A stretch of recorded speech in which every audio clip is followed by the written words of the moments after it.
do got some topics that I want to look at least touch on and go through. Okay, well, we are live, so hi everybody. Hello. And let me bring up the Patreon so we can do that real quick.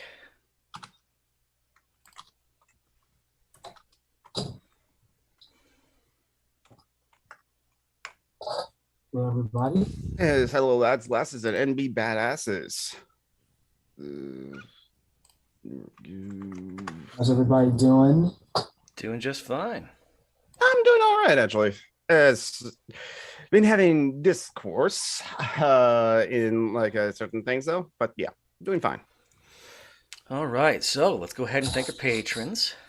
First up, we have Marty. Thank you, Marty. And Mylin. Thank you, Mylin. You, Mylin. And Mylin. Let's see, Eli. Thank you, Ellie. And Yo. Thank you, Yo. Couple of fuckboys. Yes, thank you, us fuck boys. Remember, who's not out here right now, but hopefully he is doing better. And then Tim. Thank you, Tim. Are you in the chat right now? I haven't seen him. And finally, Volrak. Thank you, Von Rock. And hey, comrade iBot, how you doing? Thanks for dropping in and stopping by and saying hi as well. Yeah, hello, Tabby. Hello, David. Hello, Groundhog. Hello, Bethro, and like the Indigenous Heretic. Hi. Well, probably not Julie. High pain day, so she is. If she does show up, she's going to be late. Yes, I think I have been hacked. I think also somewhere I do actually have a paper mask of the same thing, because I did actually went to SoccerCon one year as the Laughing Man. And so yes, I thought what I do is pretend to be one of those like deaf mutes, or should I? So, that sounds racist. You can, ableist would be more correct. That's the word. But yeah, don't mind me. I'm just like still busy, like sharing at the links to the discords I'm in. Town crier. Yes. That's kind of part of why you had me on here, because like I'm the Scarlet Pimpernel of the left, because I'm in all of the like all the chats, all of the chats, all the discords, and so we're I kind of like see myself as kind of like a town crier, as it were, to just like rile up and radicalize more people. I mean, one of my favorite like speeches is the St. Christmas Day speech. Okay. Boom.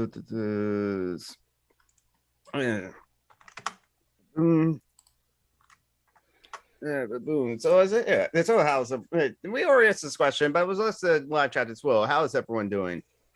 I'm good. It's a nice fall day in Tallahassee. It's not hot. That's good. It's not hot.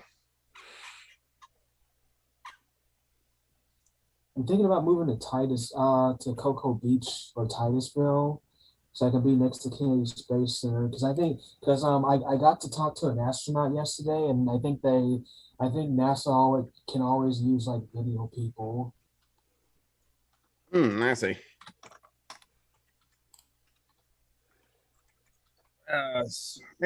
So John, what have you been up to this week other than just like teaching chemistry and that's pretty much it.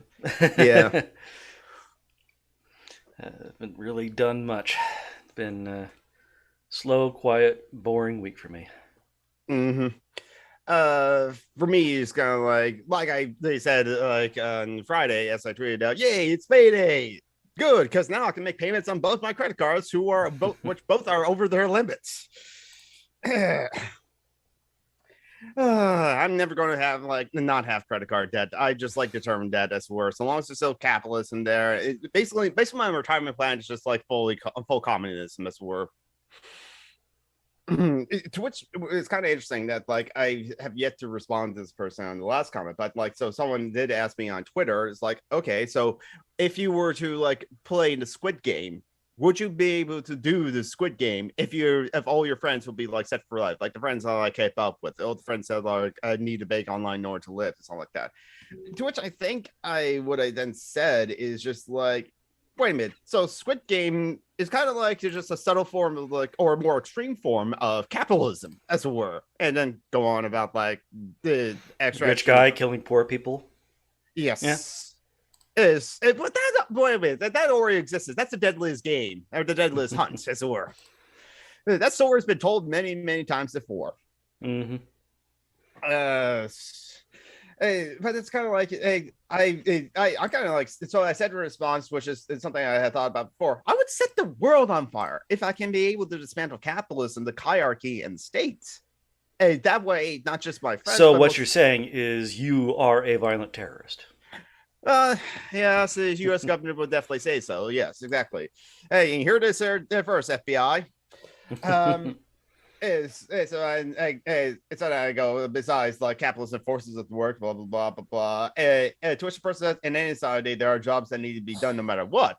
Which I'm not disproving, and I said, but under capitalism, surplus labor is just like it's getting distracted and stuff like that. So long as there's a boss, a CEO, business owner, a stockholder, and so long as there's capital, something like that, there's the work is there's exploitation on other things. To which then they replied, even under exalted socialism and communism, I don't know what exalted socialism and communism is.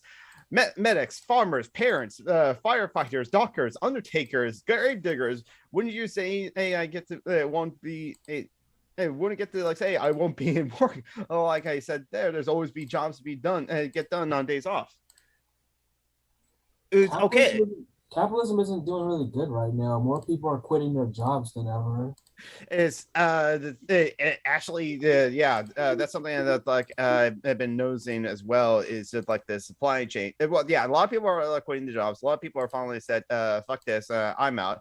Some people are striking and in order to like try to get like better pay. We'll see. And of course they're bringing in strike breakers and so on, scabs. Kellogg's is actually actively hiring pre-strike scabs for them to like work at the Kellogg's to continue the manufacturing there. Yes, and Deere, they're bringing in management and engineering types to do work at their plants or factories. I love it. I love it that the white collar people have to come into the factory lines and the assembly lines. Yes. And you're right, Tavi. This. See David Graeber's bullshit jobs. Exactly. Yes, capitalism is really inefficient at like as it were. Kaiser's continuing to strike. I haven't heard about that one. I know about like the Nabisco one. I know about the Kellogg's one and Deere one as it were, because everyone's demanding like better pay as it were, and like yes, exactly. One strike has been averted. I'm going to copy and paste the link to the NPR article about that. But it's all about the IATESE strike. All about like how people on like Amazon and Netflix film screens, something like that. Whereas like there's kind of like a line. So if you're above the line, you get like $100 an hour or something like that, or you're the big director or the big writer or all those kind of like big people that will get those budgets as it were, or something like that.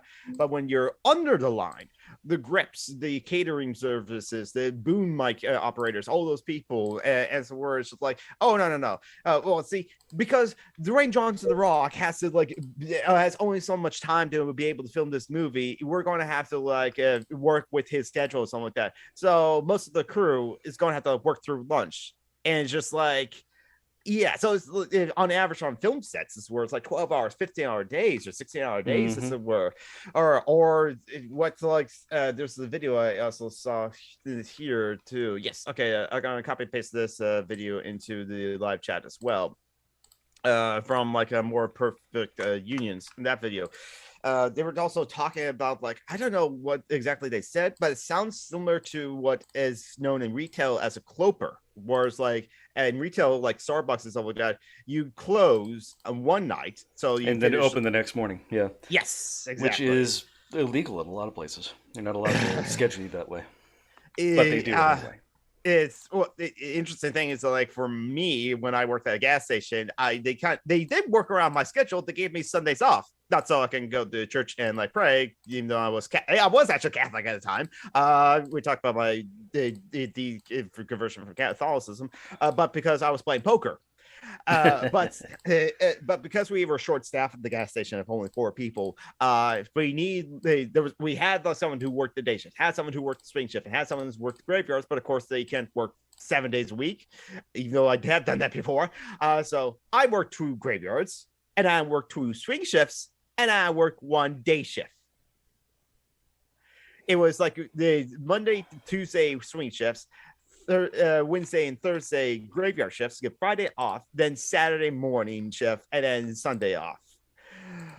I was in my early to mid 20s, 21 to 25. So that's probably the only reason I was able to like do all that shit. But yeah, apparently, according to the NPR, is just like the International Alliance of Theatrical Stage Employees got a new 3-year contract with the Alliance for the Motion Picture and Television Producers, the AMPTP, including a living wage for the lowest paid union and improved wages, working conditions for streaming, retroactive wages, and increased 3% annually increased meal penalties. That's the thing that like the video from More Perfect Union pointed out is that, like, yes, okay, they can do that where you work through lunch, then the companies just have to pay a meal penalty. So it's like, okay, we know you had to work through lunch. Here's a meal penalty, something like that. The thing is yes, I was swinging at work. Yes, Marty. The thing is that like the meal penalties have not been updated since the mid 80s, and they finally have been updated now to this agreement though. But that's the thing, is just like with food stamps, if you don't upgrade those things, inflation is going to catch up, and it's going to be like you need to like stay on top of that. The workers need to stay on top of it in order to fight for the rights, as it were. So yeah, I think it's like it's going to skim through the rest of this article though, but it kind of like for now they kind of like have a deal, but it's a 3-year contract, so it's like they're gonna have to like renew it, as it were.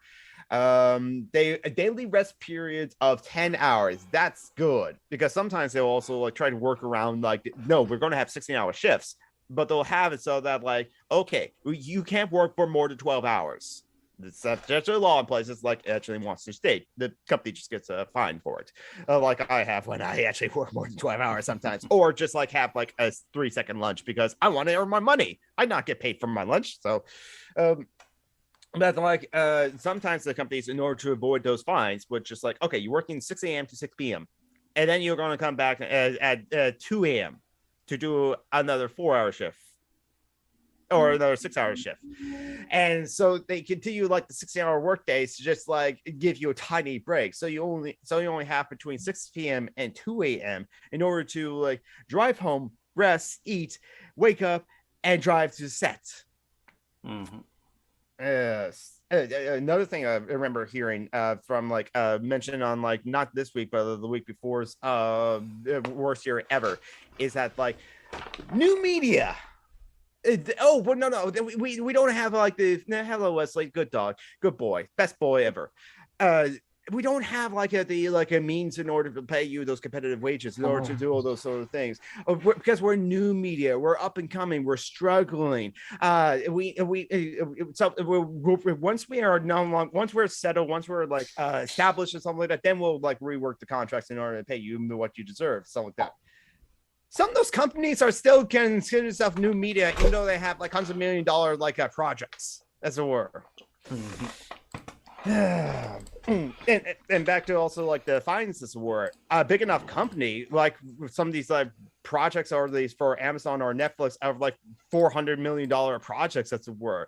So they're able to get the like the big name actors and actresses and directors and writers and all those kind of performers and people, and then it's just like for the lowly people that they have the meal penalty. Well, we'll just work that into the budget, as it were. When the punishment is a fine, then it becomes like free to do for the rich. Just like with traffic tickets and all. So what you're saying is that capitalism is good. Many like to believe that, and it's like, and I don't think there'll be some that I can't convince that they're like, no, capitalism is not good. I have to determine that there'll be some that like I can't convince, or they can be convinced but don't care. They don't care that capitalism is bad, or they prefer to the horribleness of capitalism as were, and they don't see the intersections of like how capitalism goes into like white supremacy, cis-hetero, allopatriarchy, ableism, blah blah blah blah blah, imperialism, several And they don't colonialism. care because it's like they're not really smart enough to understand the nuances like that. Or it doesn't personally affect them, and so if it doesn't personally affect them that much, or some of them they just want to be the billionaires too, and they want to be successful. They see themselves as the leader, so they will be like the leader of the company too, and they will do things well or run things well. So that is like and that discourse there, that sort of thing. Yeah, there's a lot of others like strikes through that. Limpy says in the chat, a new media for Netflix when they can afford like people like I have referred to as like benchmarking gods as employees, and that are keynotes, the speakers at like tech conferences. Yeah. Oh yeah, and then the thing about like Netflix. So any other like opinions about like the various strikes that before we move on to another topic? I don't know why David Chappelle needed to make that comment about the trans people. I mean, that was the next thing I was going to say. So yeah, that worked perfectly. Because speaking of Netflix, I think okay, so I'm in a Discord server that only one. No, I'm in several, but this one particularly, I had some interesting conversations before. Well, actually, weeks before, there was like interesting conversation I had with particularly one person, who then later that week said like there's only two genders, and that's where I lost my cool there. It's honestly, action was taken. That person cannot post in the particularly political channel. And I was not the problem. I thought I was, though. I kind of vent about that on like Twitter and upset as a Discord owner, unfortunately. But elsewhere in that Discord server, or at least recently, well, that person said there's only two genders, likes the Dave Chappelle like a special, or likes Blair White, and she'll share the video of Blair White defending Dave Chappelle. And that has started some discussions. I'm not going to refrain from talking specifically with the bigot who says there's only two genders. So I'm going to reframe that. But I've also, but there's been other conversations about that, and people are saying, yeah, Dave Chappelle is funny as fuck, and people should like stop being like babies and childs and like get over the jokes and stuff like that. I think the best video that I've seen on this discourse about the Dave Chappelle special is from Jesse Gender. It's hour long. I managed to finish watching it within just before the show at like 1.5 speed and then 1.75 speed. But I definitely see. I know more about what was said in the Dave Chappelle special about the closer, about how Dave Chappelle did have a trans fan that was defending him, and that person got harassed a lot to commit suicide. I'm not condoning that. I'm not condoning harassment of a trans person for defending their friend, as it were, even though their friend is a bigot, as it were. Jesse Gender did said like, well, Dave Chappelle made some very nuanced and very good, interesting points in his special. There was also several times that he made some just obviously transphobic jokes that are hurtful. I don't know why people need to make jokes like that. When like, do you really need that as part of your comedy routines to make transphobic jokes? Like, I think he was brave. He was standing up against the powerful trans lobby that everyone knows has too much wealth and power these days. There's wealth and power in the trans lobby. Fuck me. My trans friends like Kathy and like the Phoenix will really need that money. Like Phoenix says, there's such a thing as an NB culture capitalism. Where is my NB culture capitalism? Because she needs some like vegan Taco Bell for comfort food.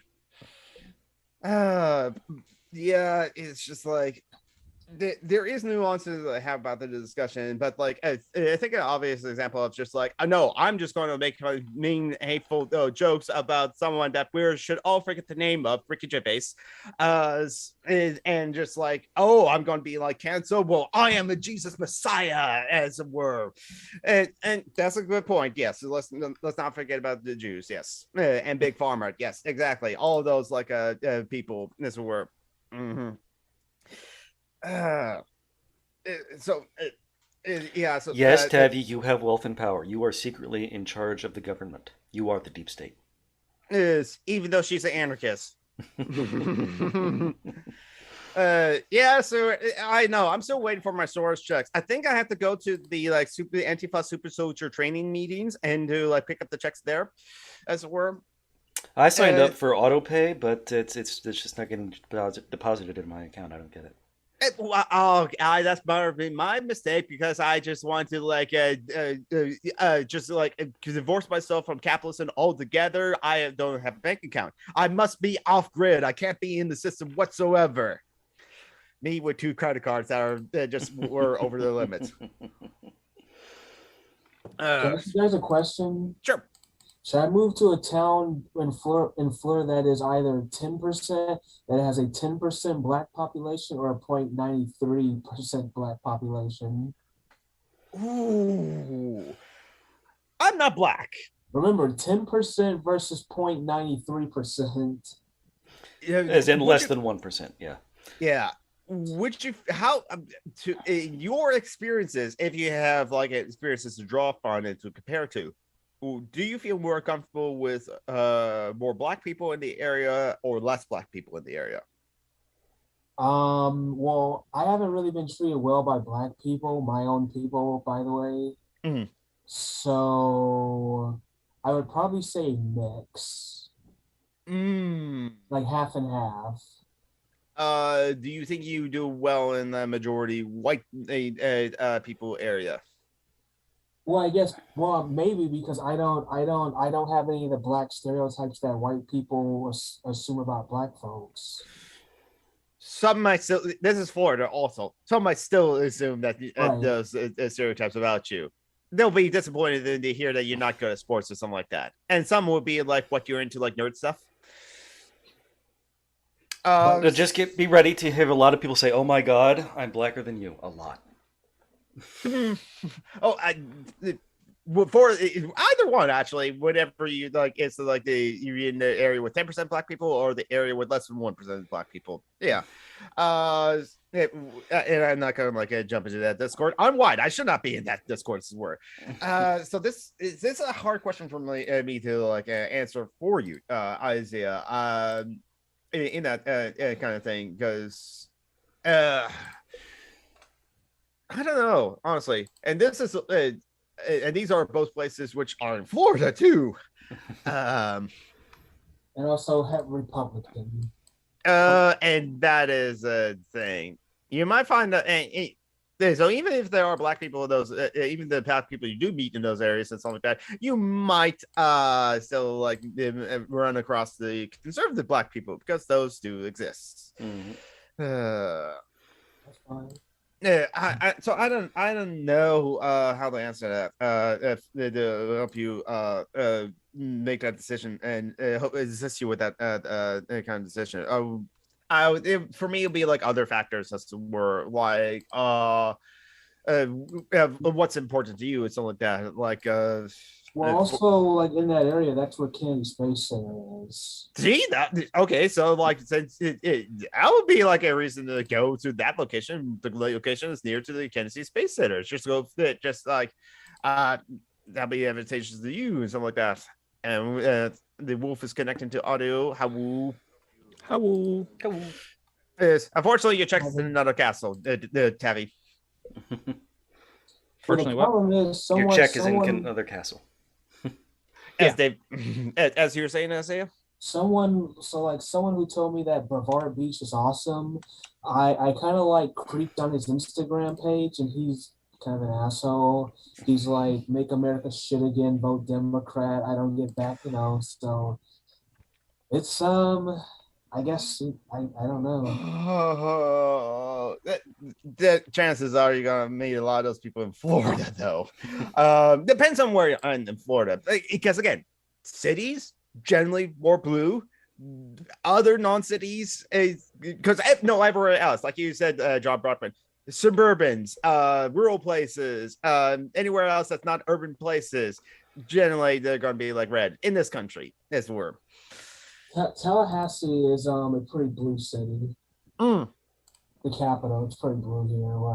It's probably big enough that like again, when you're surrounded by like a more diverse group of people from various different like walks of life and like different like marginalized groups, you will tend to like think, okay, trans people are not that scary. Black people seem cool, and like all these other like people, they're not the stereotypes I thought they were. So you tend to be less tend to again, that's the key word, tend to. This is still America. Less xenophobic, less prejudiced against all those like kind of like people. And less than Cuban. Yes, that's a whole other thing as well.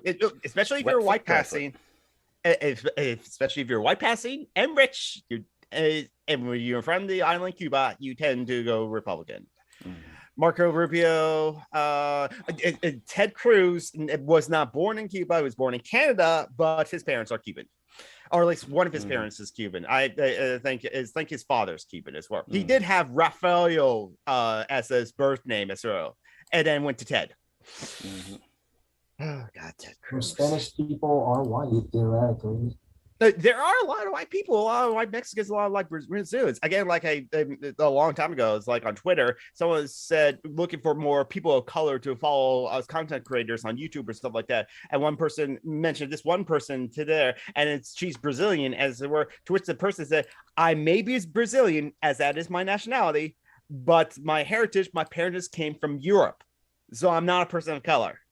And that's an important distinction, as it were, because like just because someone's from Bolivia does not mean that they're a person of color. As the interim president Ayana was from, it was ancestor from the European settlers of Bolivia, as opposed to Evo Morales, who's indigenous and thus a person of color, and was overtaken by that coup. But fortunately, the Mas Party of Bolivia is now in charge, and their leader is now the prime minister of Bolivia as well. So things are going better than they were before in 2009. Another military coup that we backed. You can't prove that. Yeah, there's a whole bunch of conversations that people from those regions can tell you about with regards to the relationship between people who are effectively descended from European colonizers who are in many ways white, and people who are descended from the original indigenous people there, and then you have people a lot of mixing there. And yeah, you get especially because the US comes in and the US exerts its influence, and the US has a bias, and the bias is towards colonialism and imperialism and whiteness. Yes. And that's so funny. We have told this joke before that like white people would go up to indigenous people and tell them, go back to Mexico. And yet, the fact that they've lived in the US for their entire forever. Since before there was a US. And if they're indigenous people in Texas, they're like, dudes, you're on my land. I am home. The history of Texas. Oh my God. That's I hate Texas. You're not alone.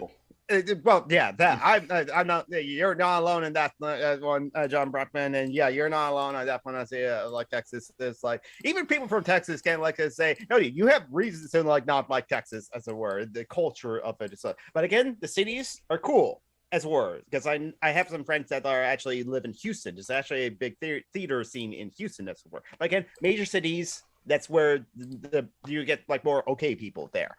Speaking of Texas, Billie Eilish went to Texas, and she was like angry and like at the Texas like abortion law. She let the audience have it. Oh yeah, the abortion law in Texas, as it were. The creepy one that like anyone can sue for any abortion. And there's like I think the thing about there being a site offering bounties for it, that was actually like one of these private conservative action committees, not actually the government. Oh, okay, so that's important context, and not surprised. Yeah, there's like a site that showed up that was like, oh, we'll pay you if you catch somebody trying to get an abortion. And then I think, if I vaguely recall when I looked into it, yeah, it was a conservative action committee putting up the site, not but some people thought it was actually a state government site at the time. Yeah, that is important to like make the distinction in there, because like I honestly wouldn't have put it past Texas to do that, but at least like they're not that bad. But the conservatives, of course, like the conservatives picked up where the government left off, as these are some of these conservatives that hate the government. Again, Texas, don't mix with Texas. Yep. The Republicans, they don't hate the government. They hate when the wrong people are doing stuff in the government. Yes, or when the government does. They hate when they're asked to pay taxes. Yes, and they hate when the government helps black people. That's a word, because like they want the government to hurt people. They want the government to hurt very specific people. Yes, as Chief Wiggins said in like The Simpsons, the law is meant to hurt people, not help people. I thought she said the law was powerless to help you, not powerless to hurt you. Yes, that's exactly what he said in that thing. That was in one of our opening things once upon a time. When you did the opening things about like police, that's the word. Now the thing's just Rick and Morty. For now, Ben Euro changed it on episode 172. Yep. Every 12 episodes. Speaking of Texas, this came across my feed. I'm gonna share this like a tweet from like Christiosity, but she tweeted how a school administrator in South Lake, Texas, advised teachers last week that if they have a book about the Holocaust in their classrooms, Yep, I heard about that. they should have like a book with a opposing perspective. Oh yeah, because that's because the Texas law actually is forcing them to do that. Yeah. So he might not have been a Holocaust denier. He might have just been saying, "Look, this is what the law is forcing us to do." Of course, we're talking about a school district that's like 99% white, and the median house is worth like $600,000. So. Remember the person that I had like the interesting conversations with that turns out to be a bigot, saying there's only two genders that I'm going to not talk to ever again.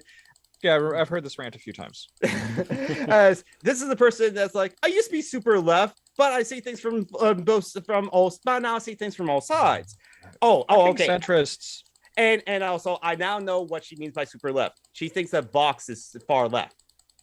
VOX.com. Vox is far left. Not that far left. No, it's not. So she thought that Biden was far left? At times further left than, say, MSNBC, but not that far left. Teen Vogue is more further left than Biden. I mean, Teen Vogue is fucking far left. I mean, they've got Grim Kim, and doesn't Ruth J. Hopkins also occasionally write for Teen Vogue? I think so. Ruth J. Hopkins. It's because I have also like seen another essay that's like someone wrote for like a Teen Vogue is like, oh wow, that's quite awesome. That's where Ruth Hopkins does write for Teen Vogue. Yes, I think that's Ruth. I mean, they both like Ruth J. Hopkins, Grim Kim, and a bunch of others. I mean, they write for a bunch of different places. So it's a good idea to follow them on Twitter to see what they're writing. Is I love when Ruth Hopkins on Teen Vogue. I love the first article that shows me justice, what to know about the land back movement, as it were. So that's like in October 12th, so like last week. So yeah, definitely. It's okay. I kind of like I follow Ruth Hopkins on Twitter. Kim Kelly's got all kinds of stuff about labor movements, and yes, that's all on fucking Teen Vogue. When you think of the name Teen Vogue, do you think leftist politics? Probably not, but apparently that's what you go to Teen Vogue for. Teen Vogue woke as fuck. But I think that's awesome that Teen Vogue is like covering this sort of stuff, because yes, teenagers should know about these sort of things, especially if they're going to be the next generation. They don't have to like wait until they're 18 to finally be political. No, they can definitely be. Even Matthew Shepard, the gay man who was brutally beaten in like Wyoming. Wyoming, the Laramie, Wyoming. That's the town. He was like very active political in this local politics at the time before he went to University of Wyoming, as it were. Fun fact: for my drama 3 project, we actually did the Laramie project, as it were. So that was quite a eye-opening thing. Yeah. I love my drama teacher. She's a circuit mother, sort of thing. But yeah, it's like so that's why I think it's just like, for important topics, as it were, at least open the door for like teenagers to come in and join the conversations, as it were. Because there's some bad takes that I've seen, like I don't know who the person said it. It was blocked up name. Someone said on Twitter should be just 16 plus, and it's just like, do you want teenagers to not have any form of communication with anywhere else outside the world, as it were, just because you don't like to the converse with like teenagers? It's granted, I know, so yes, teenagers scare the shit out of me. Some of them do, but there's a lot of adults that also scare the living shit out of me too. So it's just like, I know. I know some friends that actually do like some people for like their own sanity or something like that, just rather not like converse with like teenagers on like Twitter or other places, something like that. I don't agree, but as for mental health, I guess, but still. Yeah, which is why, again, like I said, Team Vogue having these radical articles being written is awesome. But yes, okay. So how do we get from there? The Texas school wants a opposing book, offer a opposing point of view on the Holocaust. I mentioned okay, there we go. I'm trying to think. Go ahead. I don't have the exact age when Ash Whittaker started his case against the Kenosha school district. But it's whole thing of like, oh, but we can't have these teenagers in these conversations. And I'm going, okay, I just threw an example in chat. Young trans gentleman by the name of Ash Whittaker, part of a major suit against a school district. They were banning him from using the bathroom. They wanted him to wear fucking green wristbands everywhere in the school so the teachers would know he was trans. Yes, exactly. That sounds like Nazi shit. To like the transgender like students have to wear a green armband on the wrist to identify I'm the trans kid, as it were.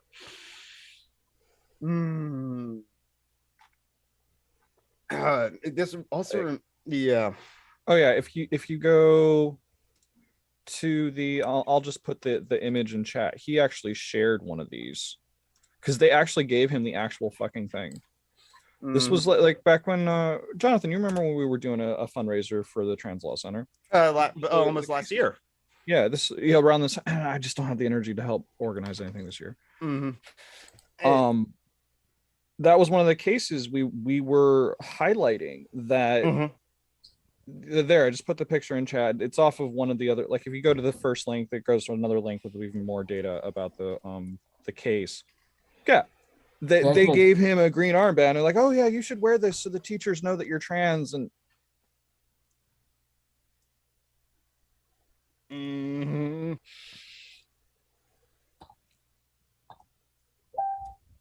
yeah. And ultimately he won that case. Yes. I believe that there's a monetary settlement in there too, like $800,000 or something. It's not the first one to have to sue over that. I think there was a guy named Gavin. Yeah, it keeps coming up. Gavin Grimm. Gavin Grimm. Okay. And I just looked at Brian is trying to remember how to spell Grimm. Okay, there we go. Like Grimm's brothers, I remember now. Yeah, Gavin Grimm, as a word. Oh yeah, I've seen his face as a word. Yeah, it's just like, and the whole thing's about like high schools is saying no, the student athletes have to like compete in the sports of their assigned gender at birth and like that. I think some of those did get reversed, as it were. This happens every time, and yet must protect women's sports, as it were. And yet that kind of like rhetoric of like these trans women having like a physical advantage over cis women in sports, that gets targeted at cis women too, for female athletes getting suspended for having too much testosterone. Cis women getting suspended for that. Happened in the Olympics. Yeah. And you notice it's black women. Yeah. Oh, add to so many different like problematic things about like black women being fiery or all that sort of stuff, or exotic too, or it's just like Yeah, the terms that they use there's like whole things about the terms they use to describe black people in the Olympics versus the terms they use to describe white people in the Olympics, and then you see the comparison. It's like, yeah. Oh yeah, Olympi, fuck the Olympics. That's where just like fuck the Olympics. I thought the Olympics used to be good for me. I don't know. But even like when there was like powerful movements of like black athletes like doing the like race to the fist of like the power as it were and stuff like that, those black athletes got criticized for doing that, and I think by the Olympics, didn't they get penalized by the Olympic Council? I think they did, yeah. So it's like marginalized people have always made the best of it and used it, but the institution itself is against them. Yeah. Is also the latest one in Tokyo, which is like we're like, why the fuck are you happening? We're still having a pandemic, and then also the women's teams were one of them tried to wear just like comfortable, easy to move in, not sexy like gym shorts. That's this is about the volleyball teams. Yes, but the teams have to wear bikinis. The women's teams have to wear bikinis. No such dress code for the men. Even though I'll be against it of like forcing the men to wear speedos too. Not because I don't have a problem seeing that. Don't have a problem seeing men in speedos. Honestly, it's just like come on, let them wear what they want. They're athletes too. They shouldn't further injure themselves just because of like uncomfortable things. And besides, I thought they were so concerned about like a wardrobe malfunctions too at these events. But yeah, and also like anytime, just like also with the FIFA World Tour or something like that, whenever they come into a city, as it were, it's just a great excuse for that city to genderfy hell that whole downtown era or something like that. That's what the No Olympics LA is trying to do as word, because it happens all the time. That's what they did in Brazil, and that's Yep. Hello, hey, Phoenix. Hey, Phoenix. That's what it happens all the time. The FIFA does the same thing through when they bring over the World Cup, and even if like a host country has specific laws against like alcohol or something like that, which people of those countries can like fight to like have alcohol in those countries, but FIFA gets to come in and force that country to sell beer at their FIFA. It's just Bud Light and Budweiser, arguably not good beer. Yep. All because of capitalism. Yes, and I think the last I heard is that like the latest one is going to be Qatar, and just like the conditions they're trying to build the stadium there, it's just like they actually use like actual slave labor. Yeah, and as like Commodano had said on like one of these streams a way a long time ago, is like sometimes big construction jobs is where not only measure the cost of the construction in like materials and money, but also in lives. That's where how many deaths it would need to be in order to build a bridge. Just the sad fact that as it was, as commonly is, and again, capitalism, we're all just cogs in the machine. If we get worn out or broke, we're thrown away, replaced with a new one. All in all, you're just another cog in the machine. Oh yeah, that too. And that one was also tied into like the whole educational system, trying to like build malleable like little students that will be good factory workers as well later on. Did you guys hear me? Yes, we did hear you. All in all, just another brick in the wall. I know all these old songs. Okay, so I'm familiar with most of the songs from Pink Floyd's album, but I have not sit and listened to that album from beginning to end. I know it's a concept album, and I know of the Wall's concert and the movie The Wall too. I still need to see it, but I was like, oh, Walker did his own nostalgia critic thing, reviewing them all, and universally everyone hates him for that. And because he didn't really critique it so much as did he critique it? I think he did mock. He just mocked it. Yeah, that's what the nostalgia critic is. Okay, maybe there's like semblance of like a critique in there of maybe Dogwalker's actual opinion about this film and that that movie, something like that. But just like with the Cinnamon Snob, he just sits there and finds jokes with it for him and his brother Rob Walker. So when out that whole discourse that happened, I just like people hate Dogwalker for like the wall. I had my problems with it well before that, but it wasn't until this. It was a video from like 6 months ago, but still excellent video. Check it out if you haven't, from Folding Ideas, the nostalgia critic and the that's wall. how I knew about it. Folding Ideas. Yeah, yes, that Dan Olson of Folding Ideas, a great video content creator, video essayist. It really does examine it quite well. I love his also In Search of Flat Earth, where he like spoilers, he points out that like flat earthers just became QAnon, which is why the flat earth movement kind of like slowed down or died or was not as big, because they went to QAnon. Oh god. I mean, the flat earthers always had connections to basically to Nazi shit. Oh yes. Because it doesn't take that long for any of these conspiracy theories to eventually that it always comes back to the it Jews. Started there. I see. Okay, like I went at one point and I went down the rabbit hole of where the fuck did this flat earth shit come from, and what I ran into was Nazis basically with their propaganda trying to find scientists to counter what they were referring to as quote Jewish science. Oh, spooky. With their own science, as they called it, and there's a bunch of wild shit in there, including flat earth theories, hollow earth theories, I forget what all, the protocols of the Elders of Zion.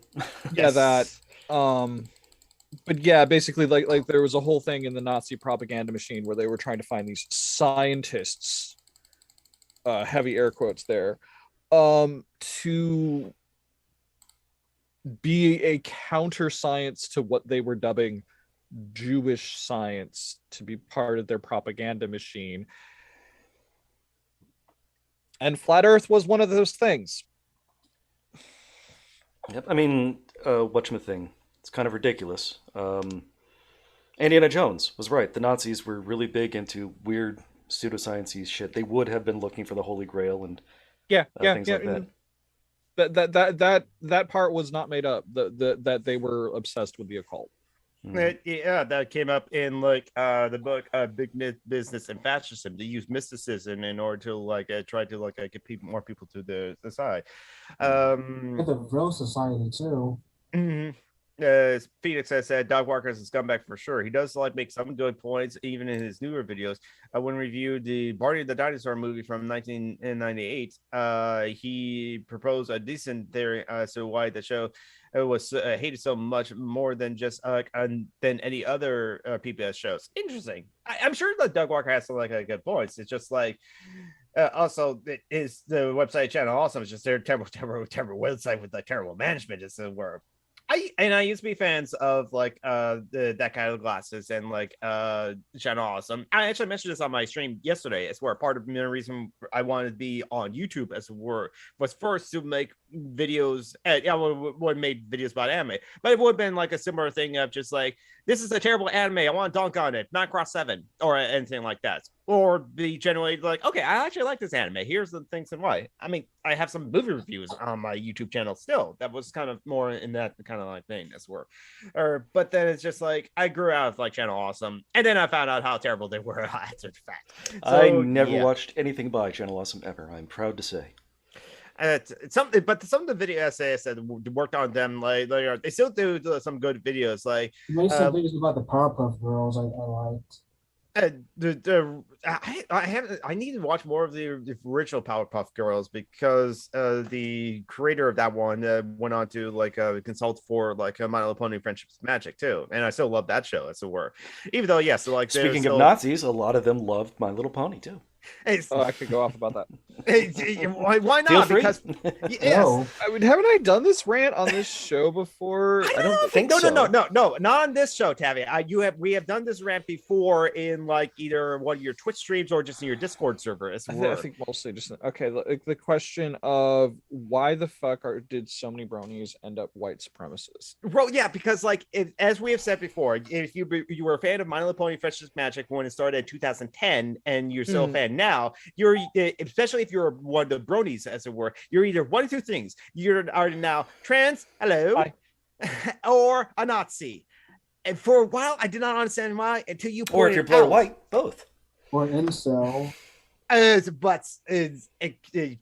pointed that out at how they were not critical of white liberalism. Yeah, like when you read between the lines with a more leftist lens and leftist lens, intersectional lens, anti-racist lens, actually understanding the importance of things like land back, etc.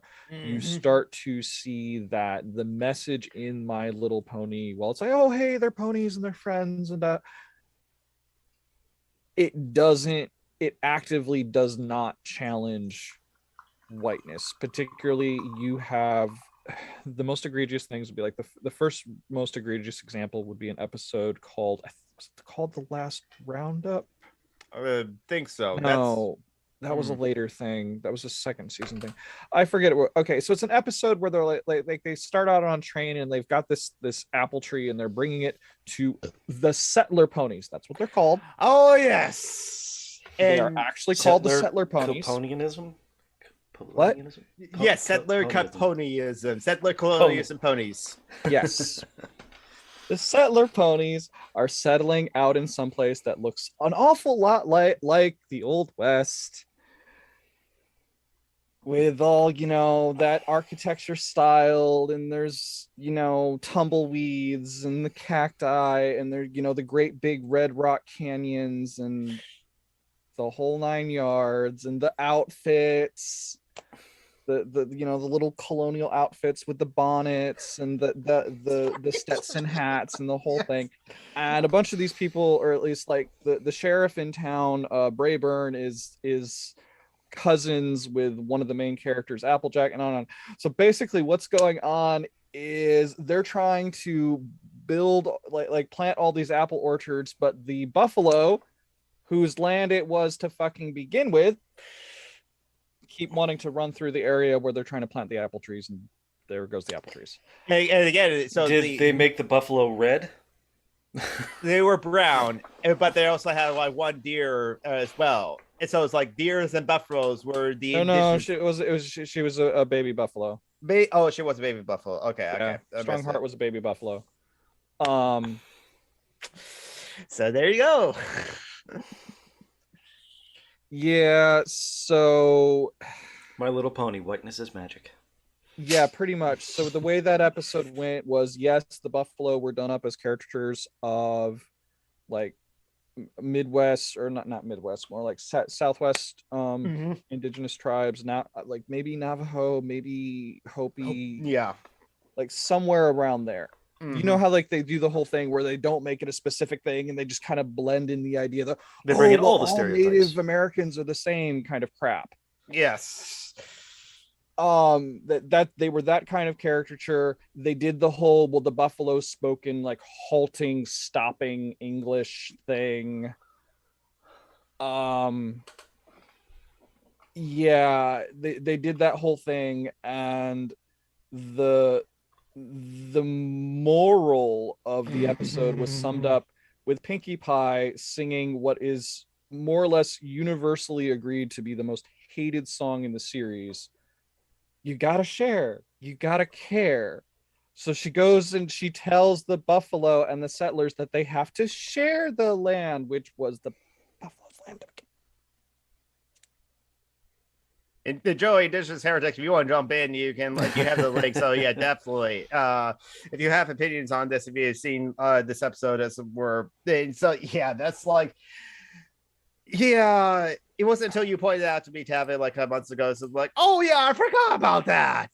and then there's also like and Venus knows this, and she still they love this character too. The one the zebra character, I forgot her name as it were. Zakora. Zakora. They kind of play up the whole mystical stereotype thing. Yes, how she talks and live out in the woods, and the fact that like it's she's like they try to. It's like they kind of try to make it a anti-racist thing, but it's a very white liberal kind of. Yes, because it's this whole thing of, well, she's trying to come to to Ponyville to buy things, and everybody goes and shuts their doors because she's scary, and then little Apple Bloom, who's the kid, doesn't think she's scary and then makes friends with Zakora. But there's still a lot in there that's not so great. Mm-hmm. So Joey has not seen the episode, but it's fucking infuriating. Yep, that's in 2010. Yeah. And Phoenix's point is exactly right. It's Disney's Pocahontas all over again, too. It pretty much is. And then there's like other things that come in with like many later seasons on. They introduce the Yaks from Yakistan. Yep. Mm-hmm. The name is not great. Nope. I remember the Yaks. Hey, means of destruction. We're explaining how like there is like amongst the My Little Pony fans how there was like split of like some of the bronies become trans, but the other set of the bronies become Nazis. We're explaining how that happened. So like the Yaks, I think the architecture style they give the Yaks is like the Mongolian Vikings. Yeah, I think it's like the Mongolian. I think they actually give them the Mongolian style architecture. Yeah, I think so. Yeah. And then they basically they turn the Yaks' entire culture into Yaks Smash. Mm-hmm. And again, they do the thing of they give them a form of speech that actively makes them sound less intelligent. Hi, memes of destruction. So it's like they did that. I mean, they did that first with they do the halting English thing with the buffalo. They did it again with a different kind of accent with the Yaks. The Yaks. They did it so like in that kind of thing. It's like it portrays this idea of these people are less intelligent than ponies. Zakora, they did a different thing. They made it where everything she says rhymes. Yes, which sounds really cool, but you could also say there's a bit of like pushing into the whole mystical Africa stereotype stuff. The magical Negro, as it were. Yeah. Ooh, wait, why are we mooing? Phoenix wants us to move. This friends not food. She's vegan. They're vegan. Okay. Yak and buffaloes, wild moos, yak and buffaloes, wild moos. So it's like it's like the yak and the buffalo. I forget which other people they did, but then like they do the sea ponies, who it turns out are also the hippogriffs. It's weird. They turn back and forth between hippogriffs and sea ponies, but they're shown as being the magical and intelligent the way ponies are, because they're also ponies. They're just sea ponies, and they're shown as being very intelligent. So it's like there is this thing of and then like the dragons are shown as being brutish and cruel and a bunch of bullies, and that's all and they only care about wealth, and that's all the dragons are. So it's like and they're shown as being not very intelligent. So it's like everybody who isn't a pony is shown as being less intelligent. And the ponies are like the smart people who have to solve everyone else's problems. Mm-hmm. So like you get how this is kind of instead of making all ponies, I gotta run, guys, but I'll see you next week. Sure thing. Care Isaiah, you're awesome. Hey, bye Tabby, love you guys. Love you. Lynn, like pony supremacy, like the ponies are the and they do the diamond dogs, they do it to the diamond dogs too, because they give the diamond dogs like a third person side, which I speak in third person too, so whatever. Sometimes Mhm. Like they give them a whole speech pattern that makes them seem less intelligent, and they do the whole thing where the ponies get to take advantage of them all the time by just like Rarity whines and it hurts their ears, and then she gets them to do whatever she Oh yeah, I wants them remember to this do and episode give now. her all of the gems from their mine. Mhm. So I mean, yeah, there is also kind of like this repeated thing, at least with the Diamond Dogs and the Buffalo, of the ponies come in and the ponies solving the problem results in the ponies getting to exploit the natural resource that originally belonged to this other people that are not ponies. White savior narrative there, as well as Yeah, like some white savior narrative, some the colonized. So when you look through things like that, yeah, it does reinforce a very white centering narrative without having any of the characters be obviously white. So they're like, oh, but it's not about race because look, there's no white people and no black because they're all colorful pastel ponies, but the messages are still in there. Mhm. And then the other factor in is that a lot of the people who became bronies that took the name brony and all that, a lot of that started off as like a split off group on 4chan, Yeah, then started spawning into its own other things. So Pony like Chan, yeah. a lot of those people had like 4chan roots. A lot of them still participated in slash poll. Of course, Some 4chan of the people again. that I've banned from communities were bronies who were big members of slash poll on 4chan. Mhm. So And a lot of yeah, them I love think to that pull about sums it up. Like where do all these Nazi bronies come from? It's not as though My Little Pony actually challenges them, Yeah. because like, oh, you should all be friends and all get along, but all be friends and all get along with other ponies. That's the Mm. message. And it's always shown as being harder to get along with people who aren't ponies, and like some kind of compromise has to be made, and that compromise is always to the benefit of the ponies.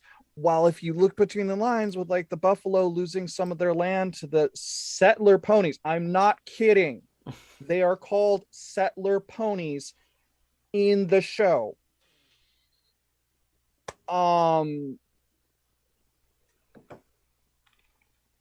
That yeah, these themes of like Jonathan said, the white savior theme, the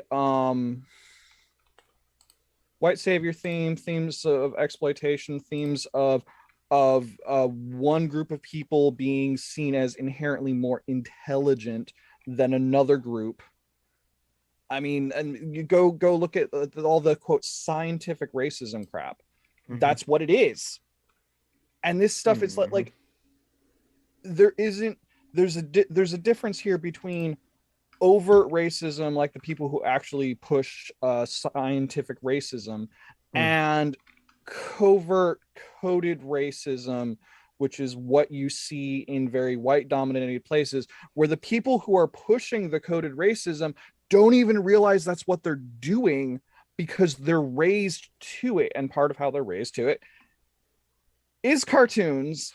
In addition to, it's like the cartoons, it's like your white dominated churches, your white dominated spaces and places like, you know, your clubs, like your Boy Scouts and your Girl Scouts and got it. Like these things get taught in numerous ways, and they're so pervasive. And particularly, I know I'm only really speaking towards society in the United States, so I don't really have an idea as much how it works in other places. But like I know Boy Scouts and Girl Scouts were imported from Great Britain.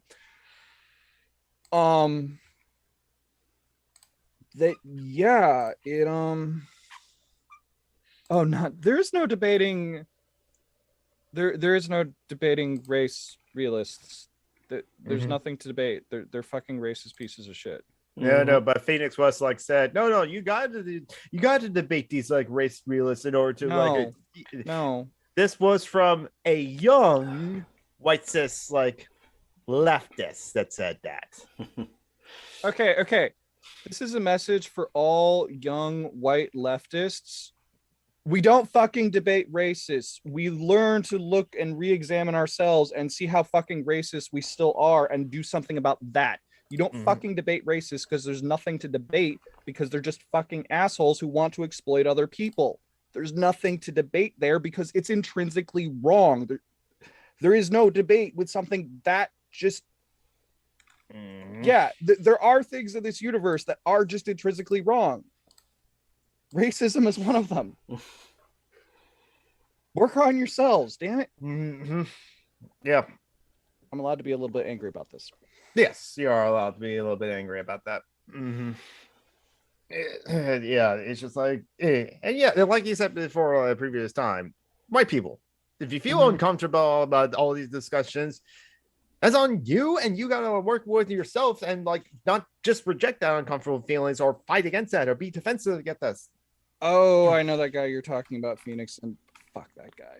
Yes, fuck that guy. Yes. He really is a little racist piece of shit. Yeah. Transphobic too. Yes, very transphobic. I'm shocked to learn that. Is and yet his trans friends, the trans fans, still defends him, and yet he wants to have like a hearing with some of his fans too. Oh gods, I saw that. That was fucking creepy. Oh yeah, it's creepy as fuck. Yeah, it's just like people. Okay, it's just like content creators. Be careful when ever flirting or engaging with your audience, as it were. At least, like engaging with them, yes, to talk with them, be friendly with them. Maybe you can be friends with like some of them, though. But be really careful when you flirt with them or date them, as it were, because you are their favorite content creator too. So there's kind of like a power dynamic there. So tread really carefully in that thing. Just in general, actually. On that note, you know what I think of transphobes? What? These are a bunch of titty skittles, effectively. Take your meds, babes.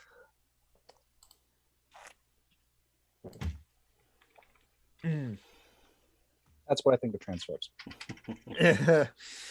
Hey, you're trans. I'm still here. Get used to it. The only other thing that like I have like a thing about like mentioning, as it were, how many of you are familiar with like the Pandora Papers? I am not. That one of the things that exposed that rich people don't pay taxes? Yes, it is. Oh, maybe I think I might have heard of this, and then I forgot the name.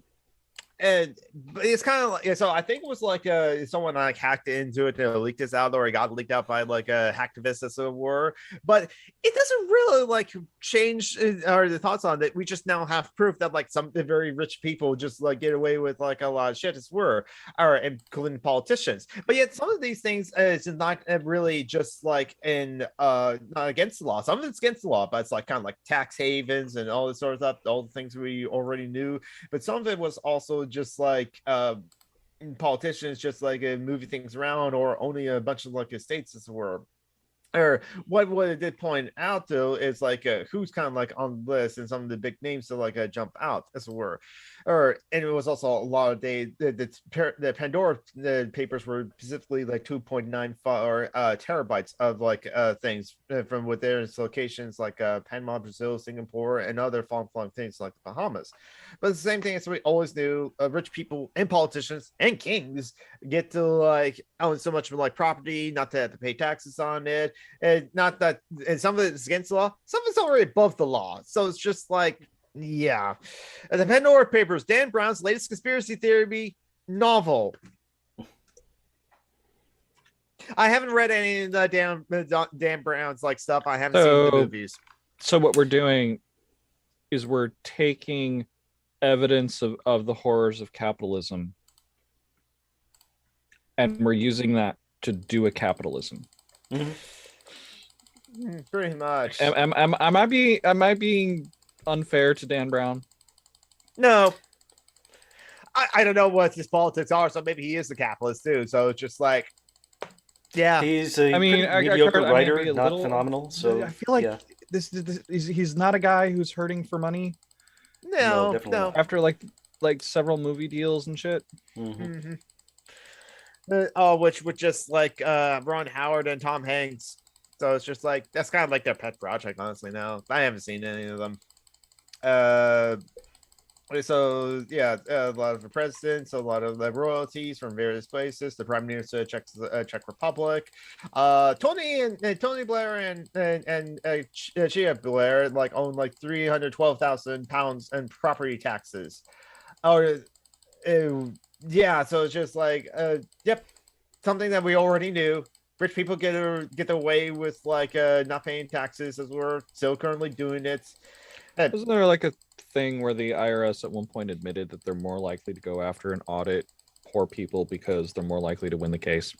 Yes, exactly. They know the IRS does know that like yes, the rich people are avoiding paying taxes, but whenever they try to like go audit these rich people, as it were, they just The rich like people can hire lawyers. exactly, and it's just like because like a lot of stress for them trying to like prove it and so it's back and forth. It's like it gets to a point of it costs them so much money to press the case against the rich people, and they have their own bean counting to do too. Yeah, and there's still the problem from the IRS that's like whenever when the Republicans control the House, they reduce the budget of the IRS. There's more and more and more each year because when Obama came into office in 2008 and the Democrats got control of like the House and the Senate, yes, there were actually like a lot of like audits that like have done randomly to a bunch of various different like conservative like groups, as it were, just like they more pressure on them, as it were. According to them, unnecessary pressure, as it were, but it always happens when Democrats get control of the House and the Senate, as it were. They just put pressure on conservative charities. So the Republicans took that personally and defunded the IRS each and every year, as it were. And yes, we can have our opinions about like the IRS and taxes right now, but right now, how the government is funded is by taxes. And so, and for those many of us, and even though we are anarchists and communists or mutual syndicalists, as it were, we still see the utilities of paying taxes so it can fund social programs. We'd rather that to fund the social programs and not the military, but that's another discussion. And so we are fine with paying taxes. And there are times where people who don't want to avoid paying taxes want to pay taxes, have no idea of how to pay the taxes because it gets confusing each and every time. Wasn't there something like a report on like the number of like an actual ratio between how much is invested in the IRS and how much they can go and collect from these rich people that are avoiding taxes? It probably is. Almost certainly. It's been known for a very long time that if we increased revenue or funding for the IRS, that they'd be able to collect so much more in terms of people not paying taxes. Okay, so when I DuckDuckGo, the IRS knows it's easier to audit poor people than rich people. I got a bunch of articles from like ProPublica, Common Dreams, even Fox Business, honestly, and the Real News. So I just put in the ProRepublican one, so that's what you could read up on. But another thing about like the tax situation here in the United States as well, something that like ProRepublica did a story piece on, that Adam Conover of Adam Ruins Everything's used as a source for covering on Adam Ruins Everything, of how, oh no, the IRS, they can just tell you exactly how to fill out the forms and what you need to pay and do all the sort of things. They have all the information. They could just do it all themselves, and it would be a lot more efficient that way.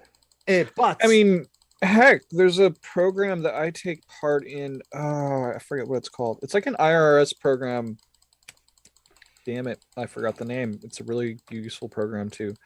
You just basically go and you call a number, and they've got all these different places set up in different towns. Usually it's like in a room in a town hall somewhere or something. And you sit down with effectively like sometimes it's like CPAs who need to put in so much time doing different work to show they have experience. And then but there's always at least like one like effectively retired IRS person there checking over all the work. and they will go through and they will find every single it's a program you have to make under a certain amount. Yeah, it's really I think it's like under 50,000 a year or something. Okay, so it's really generous for at least regular working people. Mm-hmm.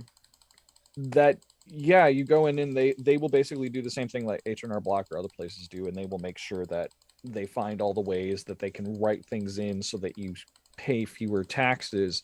And then because it's done and it's checked over by somebody from the IRS who's worked for the IRS before right there, it's like signed off on by a trusted person, you're like pretty unlikely to get audited, and they do all the paper trail shit, and it's fucking free. Mm-hmm.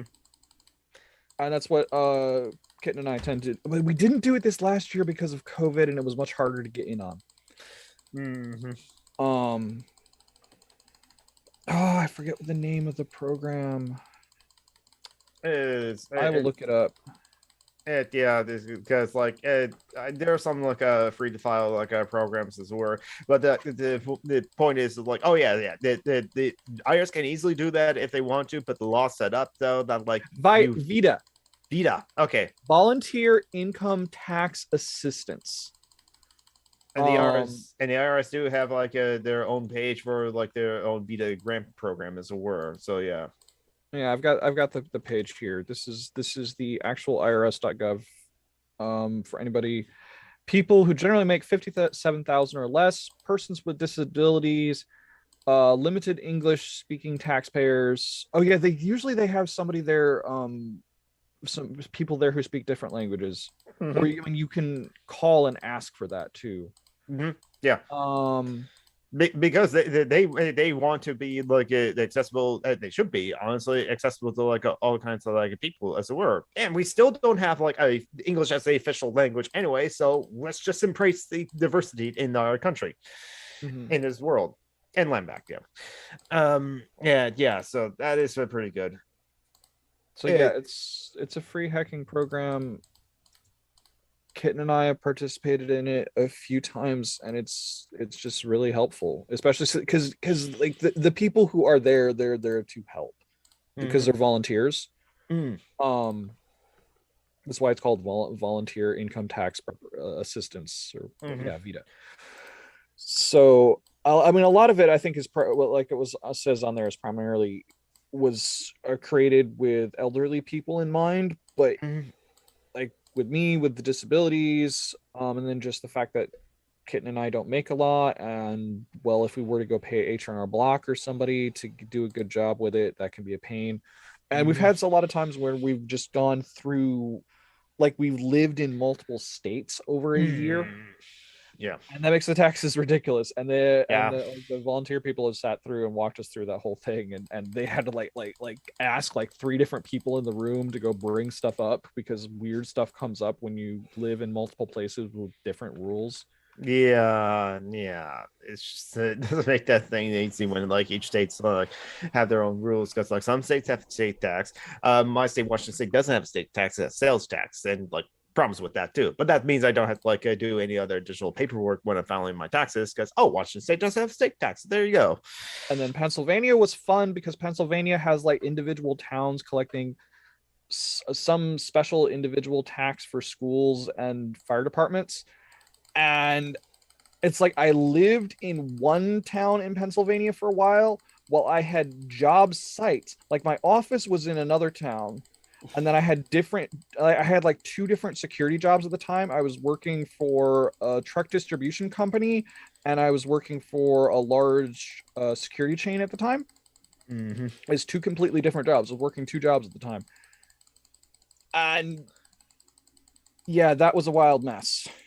And in the middle of that year, it's I started that year in New Jersey, and then we were trying to make a move to Pennsylvania, and I was working 2 jobs in Pennsylvania, and shit hit through. And then I was working another job in Connecticut, and the job in Connecticut I was a quote rover, and that's one of the security guys where they just send you all over the place. Taxes were fun that year. And so if the IRS will be able to do all this for you and tell you this is how you or this is the best way to like fill it out so that like you can pay the less taxes as it were, because the IRS, what we say about the IRS, but the people who work at the IRS are people, and they would also like hate it if you paid more taxes than you. Well, also they're legally required to, if they find that you paid more taxes than you should, then they find that they have to pay it back too. Jonathan, did you freeze? I think he did. Damn it. Now I have to decide, is that a memeable it's really not. I know people like do that when people are frozen, they like turn it into some kind of meme. I don't understand that. There's a lot of things I don't understand. How you doing, John Brockman? I'm doing all right. Jonathan is out cold. Unfortunately, we don't have enough people to make fishy fashy fun this week. I'm sorry. Yep, it happens. Maybe he'll come back. Maybe he will come back. What is going on in the world of John Brockman? Not much. I considered going to see a movie. I didn't. Which movie? The newest Marvel, whichever one that is. I think it's Shang-Chi. What is it? Is it Black Widow or is it the? That's the Ten Asian Rings? guy. Ten Rings. Is it? I forget what the movie's called. Oh well. Jonathan's Newest internet Marvel died. Movie. Brain. What is it? It's 3:20. Well, that's not a fun time. What, 3:20? Shang-Chi and the Legend of the Ten Rings. That was it. Marvel the movie. Yeah, pretty much, David. Random shit to talk about. I was helping a friend with a paper. It's coming to less actually.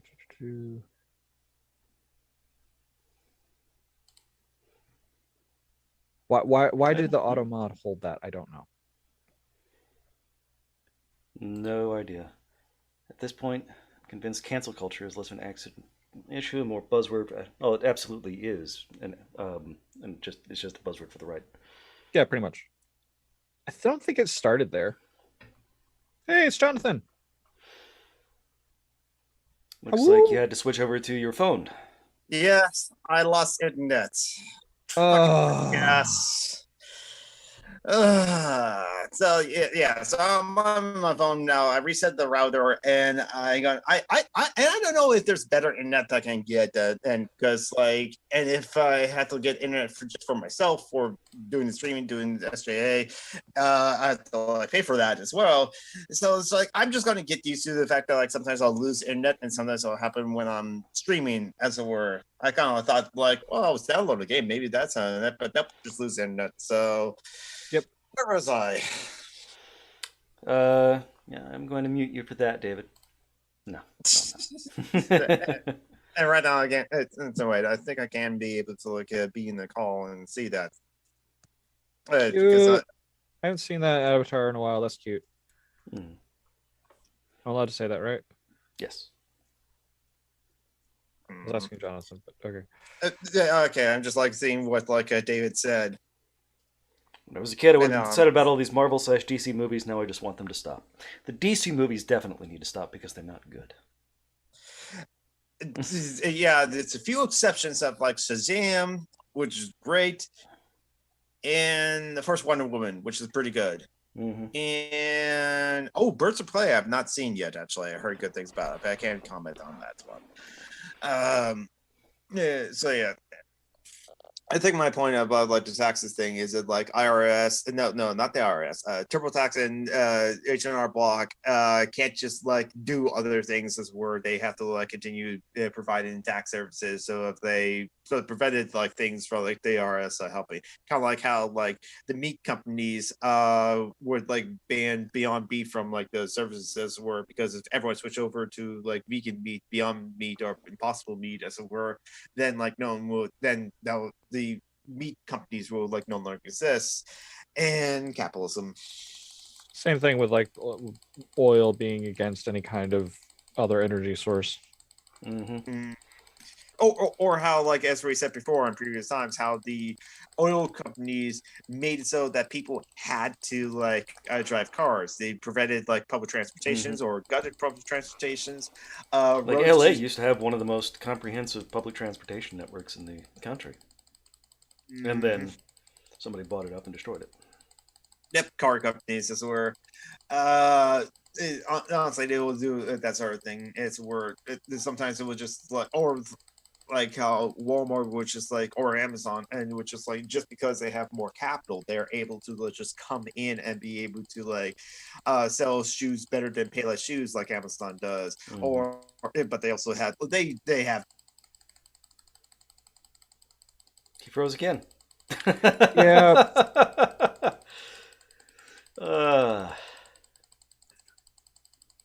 But yeah, Walmart is vile. They build I Walmarts in remember. towns that are too small to be able to sustain the Walmart, and then just destroys all the local business. And then they get rid of the Walmart because the town is too small. Yep. Now you're back. I first thought, okay, my phone is trying to connect to the Wi-Fi, so that's why. There's no Wi-Fi.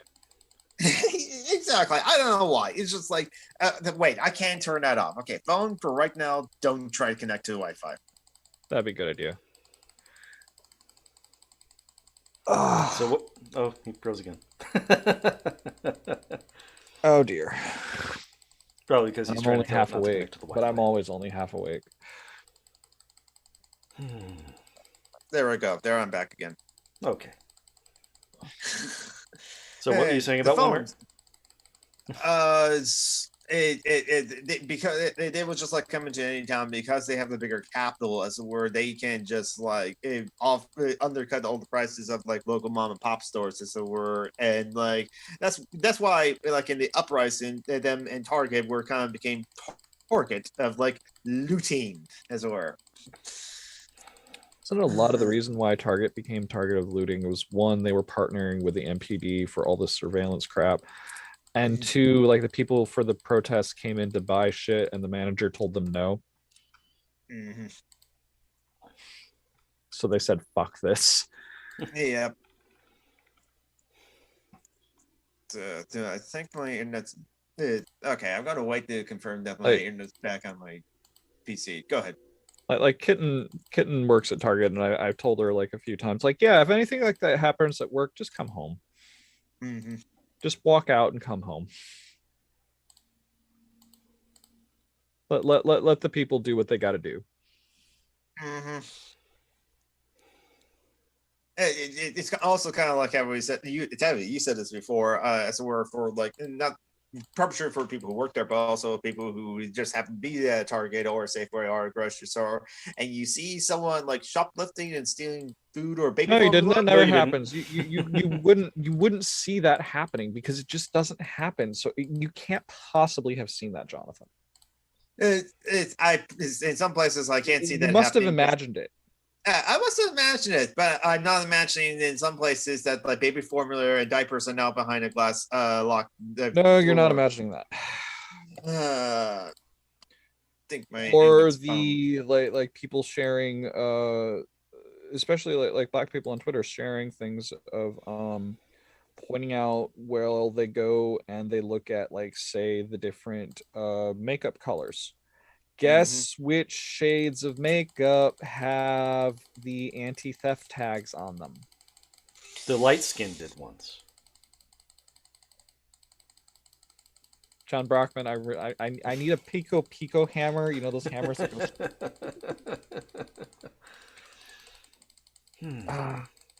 I should get like one of those over here just for this, so I can swing it at the camera. One of those blow up. Maybe we should tell an John actual Brockman hammer around here somewhere, but I don't want to swing that around because I might hurt something like my arm. Yes, I have a bow staff and sword over there. That's a bit big for swinging at your phone.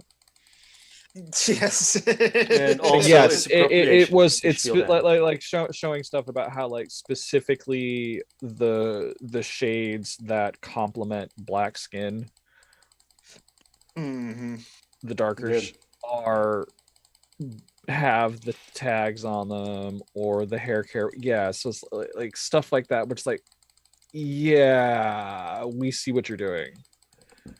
Mm-hmm. I think my internet's back, so I'm gonna jump back onto the call on my computer. So I'm gonna exit out here and then join back in. Okay. Yeah, like ask someone to unlock something. Yeah. Like a lot of video game stores have like policies like that. Mm-hmm. Like I know it really annoyed a lot of video game enthusiasts that want to have like a definitely new copy when GameStop started doing this thing There I am. where you don't get the game in a sealed package. It's like they have the boxes the game goes in and then the actual games in two different drawers that they have to unlock with a key, and then they have to put it together, and then like people go like, I wanted a new game, how do I know that's a new game? I swear to you, this is a new game. GameStop. Yeah. GameStop was also the company at the beginning of the pandemic, like March 2020 in April. I remember that. They were just like, oh yeah, we're gonna still be open. We're still gonna be open. We're essential. We sell keyboards. People need keyboards for like doing telecommunicating. That's their excuse that they gave. But yeah, there was like actual like a board meeting or something, or manager meeting like conversation that people recorded the audio of, and they were all talking about this candidly. It's just like, but will we have enough provide enough hand sanitizer or like the disinfectant sprays to like give to our managers as they're still handling all these games and used games and trading used games and all these sort of things too? We're gonna have to like they have the employees and managers like pay them sort of things if they kept the receipts, then we can. So it's all candidly talking about it as like, yeah, we're going to stay open during the deadly pandemic, as it were, because we need to keep the quarterly profit margins to like way. Yeah. Jim Sterling did like Jim Stephanie Sterling did a video on that when that happened, because Jim Stephanie Sterling always like covers like the shenanigans in the video game industry of all ends and how they're terrible and exploitative, just like capitalism. And hey, Anarcho Media, how you doing? But then also, and then later on, a bunch of people on like Reddit didn't want to see the stock go down, so they did a bunch of shenanigans there, and that pissed off a lot of rich people. But there were assholes on all ends of that story, and it didn't really help GameStop anyway. That was not about helping GameStop. That was just about taking advantage of the way these systems are set up to drive the price way, way high so that they could sell. Yeah, exactly. Buy low and sell high. Yeah, fucking stock markets. It's like, I bet there's some like a terrible racist, like a settler colonialist imperialist history to the stock market too. It's capitalism, so chances are yes. It's it was early capitalism. It's just a way to make money without making things, without doing stuff. Mm-hmm. I mean, David Graeber pointed out now that like even for like the manufacturing companies, General Motors that owns cars, the most of their profits are now come from financing, the car loans and financing all those like things as were. So they talk about like some of the banks will it's now just finance capital. It's just we're just like making money out of like nothing as it were. This is still a true statistics, like Chase Bank as it were, all of these other banks, the biggest, they like $30 million a year from like check balances and trading debts or just like overdraft fees as it were. So just on fees alone from people who don't have money that can't pay those fees, that's not money to pay those overdraft fees, they're making $30 million a year from that. So that should just tell you about like the finance system, the capitalist system we live under right now. I mean, but go ahead. Okay, but the David Graeber also pointed out how the people, the banks was going to say, it's a word. Oh, by the way, we don't make the rules, but no, you do, because you lobby Congress to pass all these laws and all these bills, as it were. It's a culture shock for people who lobby Congress to deregulate you so that you can then write the rules however you want. Exactly. So like you make the rules as complicated as you want to, knowing that like many people are not going to understand the rules, and we're just like, okay, fine. You tell me I have like owe this fee, then I'll just like pay this fee, and then that just like continues the whole system doesn't work. If you don't want to make things make simple, then because like you make less money, and as Facebook has proved, if they don't like the idea of making less money at all, so they'll continue to do terrible practices of overdraft fees or like a algorithm that on Instagram that'll lead teenagers to be obsessive with their bodies and develop eating disorders, or other like terrible things that a capitalist intends to do. Cigarettes companies knowing that their products are dangerous, oil companies knowing that climate change is a thing since the 50s, and Oh, I mean, heck, you want to talk about eating disorders? We can go into the capitalist intersection with the BMI crap, which also has intersections with racism, ableism, and the creation of normalcy. And yeah, I could go off. I've been doing some reading into that. Well, the whole thing with like the BMI crap, like I told, you heard me rant about this, like I got this home visit from a nurse from the insurance company, and I kind of regret it now. But it's like I didn't get a decent physical from my actual doctor, and they were going to do a bunch of tests my actual doctor wasn't going to get around to doing, which I kind of needed to get done. It's my own doctor's crap. She gave me all this shit about my weight, and then she gave me a bunch of shit about my blood pressure, which she did not measure until halfway through the visit, after she had asked me a question about have I've ever had any surgery, and I said I've never had any surgeries in my life before, and then she said to my face, oh well, then you're not transgender yet because you haven't had the surgery.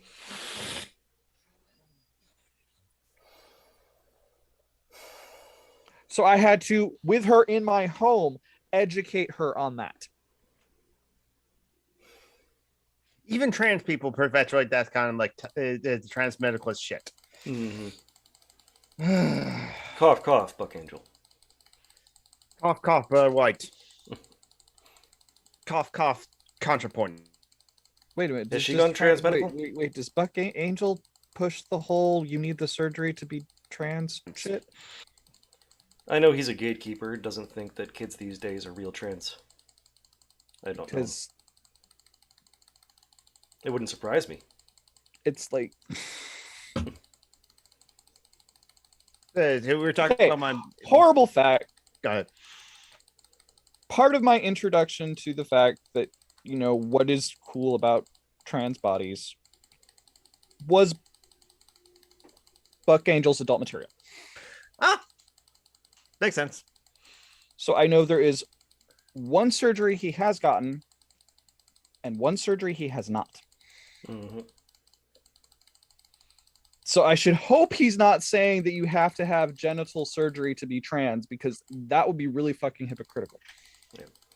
I don't know that he has said that. I shouldn't have. I should hope he isn't. I mean, he said a lot of other shit, but I should really hope he hasn't pulled that one. Because I do remember finding the thing where he basically bullied a trans boy on Twitter and effectively told the kid to off himself, and I was not happy about that. Because like people said that happened, so I went and I looked it up and I found that it happened. I mean, yeah, I'm horrible. I don't necessarily take people at their word when something is like way like, okay, wait, did that really happen? And then I look it up and yeah, it happened. I didn't know about like the Buck Angel, and then I'll have to like see, which just like a bunch of screenshots of the Buck Angel saying no one two genders, or like these non-binary people are just like I don't understand them, or it's like, and I was like, okay, fuck you. Grumpy old man wants the trans kids to get off his trans lawn. Yep. Like Jordan says, when people say shit like that, I'm okay. Got it 1,000. That's what it was. I was feeling like Jordan. It's like, okay, you're a medical professional, and I have to educate you about this. Pay me.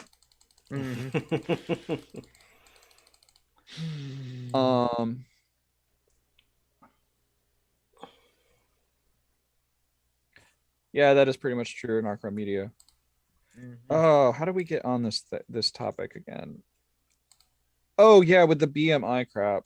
Yes. No. So so she also measured my blood pressure after she had been attacking me about my weight. My weight's like 200 pounds. It started my weight. Okay, my weight was 150 pounds back in 2014 when and it had been 150 pounds for years, but I had been very active doing security work. And then I started having all the chronic pain issues. And what I've now realized, part of the fucking problem at the time is I didn't have like any of the kind of stuff you're supposed to have around a lot of your bones. Any kind of like real padding a lot of my bones. I was really bony, really angularly, and some of those places really hurt a lot. And now they don't as much now that they have a lot of actual padding around them. Funny how that works. I still have a lot of pain from other things. It was just like certain specific pains I used to get more often. I don't get as often anymore. But yeah, and then she took my blood pressure. My blood pressure was really high. Yeah, it was really high because I'd already went off on her, had to go off on her about this other thing. So, but yeah, the whole thing with the BMI, when you look into it, it goes back to this guy named Quitlet, who is a mathematician and not a doctor. And he came up with this thing called the Quitlet Index, which even he said, yeah, you shouldn't be using these to diagnose anybody for anything, because it was this just like, I think he thought of it as just this fun, thought experiment he was doing with math, with the new social science, which was really fucking horrible because the new social science was eugenics. It's like, oh, how can we make people better through good breeding? Yeah. When was listen, with selective breeding, like with the Cocker Spaniel.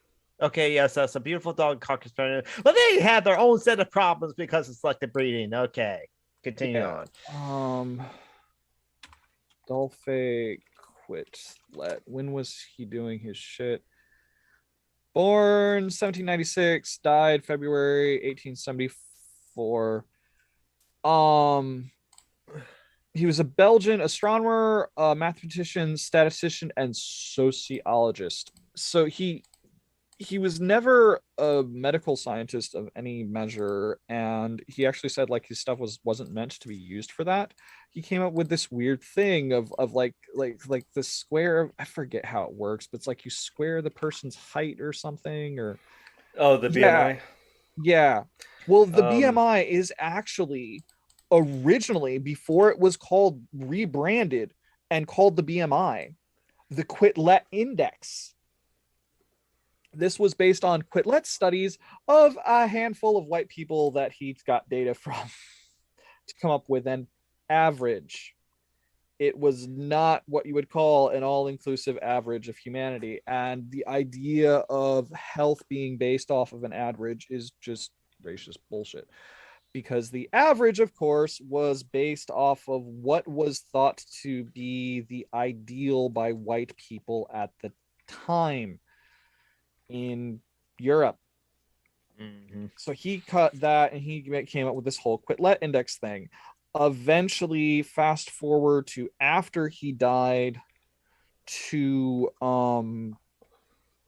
after he died, and like all these ideas kind of fermented and perpetuated into these ideas of the average man being an ideal and normal people. I mean, the word normal didn't have the meaning it has today until people like Quitlet started using it that way. Yes, this is going to where normal comes from, Lynn. This is a lot about where normal comes from. So add in a whole thing of during slavery era, like early slavery era, 1600s, there was this whole thing about perpetuating the idea that Black people were of lower moral fiber because they liked food and sex too much. I'm sorry. I like food and sex. Yeah, Sex as much as a lot of people because I'm Arrow Ace, but it's like they're blaming black people for the stereotypes they made up about black people. correct. They created the stereotypes and then they blame black people for the stereotypes. And also within the stereotype was the idea that fatness was a result of overindulgence in vice. Therefore, fatness was evidence of low moral character. And there was a whole thing where there was an enslaved black woman who they kidnapped from Africa and then basically paraded around like a circus animal all over Europe to say, oh, look how frightening this plus size black woman's body is. Mm-hmm. Yeah, they also created the idea of black people, like oh yeah, like sometime go look up the clip of Mr. Nancy giving his speech on the slaving ship in American Gods, and like his whole line of, oh, you don't know that you're black yet, you just think you're people, and just goes off on this whole thing just going on like how, well, when these Dutch motherfuckers showed up and they decided that they're white and you're black, that everything went to hell because there was a specific point in time where a bunch of European people decided that they were white and that people from Africa were black. They were the ones who came up with the whole fucking idea. So racism in and of itself is a white European invention. Mm-hmm. And it goes back a long ways. Oh yeah. Like I did a whole thing about you find that all the stereotypes and stuff like that showing up in Shakespeare, Othello. I can look up. There is a good book that I have yet to get a copy of, but I've read some interviews with the author. It may take a minute to sit right there. Find it. Became the Prince of Bel-Air. It may take me a while to find the author. There is like a whole book that gets into the whole history of the connections between fat phobia and racism. But then also fast forward to early 1900s insurance companies and this is life insurance companies. What they did is they took an idea. They were trying to figure out how could they figure out who was more likely to have a stroke and die sooner. And well, the only data they had, this was like at the beginning of it being a thing for people to own personal scales in their home for like taking someone's weight as being like a this was at the beginning of that. That wasn't always a thing. So a lot of the data they got was self-reported, wasn't done very well. People didn't have a concept. I know somebody else. And it's not like it was a double-blinded study and shit like that. Jonathan got that. Can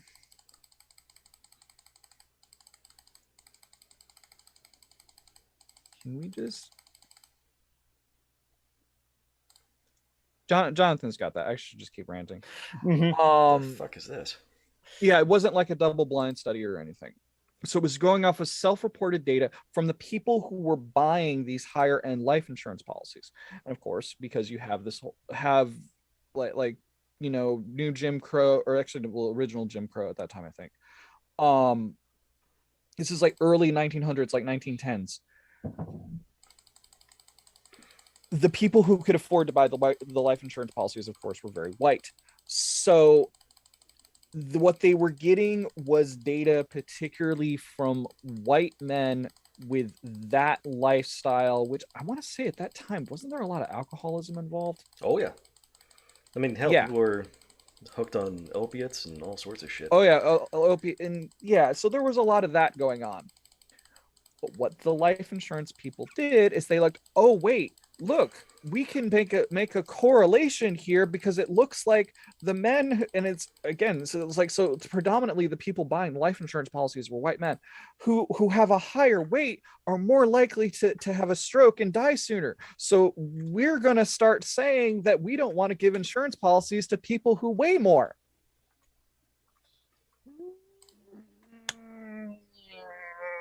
And that got passed on from there to the doctors, who used the Quetelet Index from Adolphe Quetelet in Belgium, who again was not a medical doctor. None of this was ever based on medical science, because the science was never done.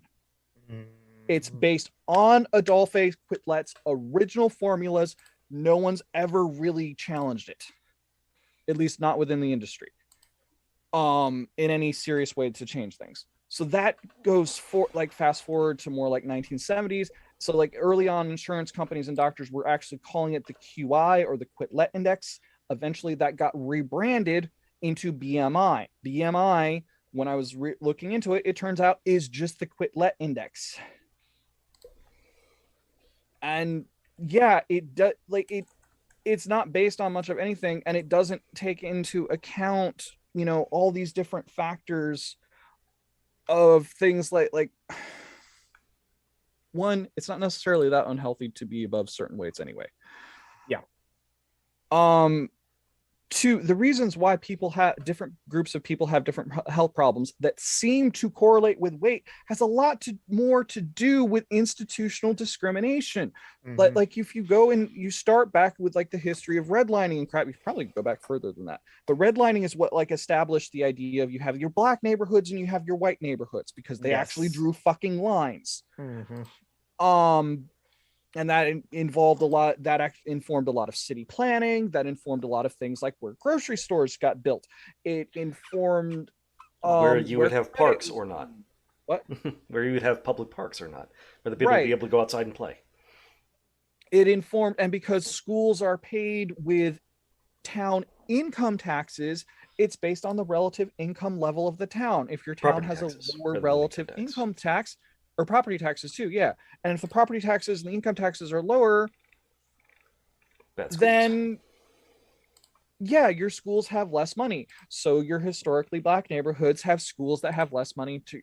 So it's like all these factors, higher population densities, more likelihood to work more difficult jobs in more crowded conditions, including today in COVID. There's reasons why Black and Latinx and indigenous people, etc., are dying at higher rates from COVID. And one of them is that they are more likely to get pushed, be the ones, you know, working at like the meat packing plants and all these other, you know, jobs. Like, oh, hey, we got to keep this going because it's food. And it turns out, well, we're selling a lot of that food overseas. And yeah, like these conditions haven't changed. There are all these conditions which adversely affect a person's health. And in addition, they do tend to lead to higher weights. But is the weight itself indicative of all these other health problems? Not necessarily. It just correlates. Correlation and causation are not exactly the same fucking thing. There's all these stressors on these cultures and societies put there by systemic racism.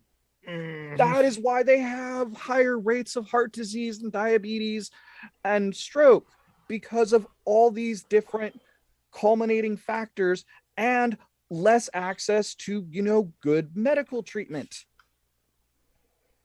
So, yeah. And then you have motherfuckers making up pseudoscience like, oh, it's because of the transatlantic slave crossing. They, you know, people who died on that thing, people who survived had a certain condition, and that means that they have higher. No. Evolution doesn't work like that. Crashing panels is fun, Emily. I recommend it. Yeah, the politics of food can get very depressing.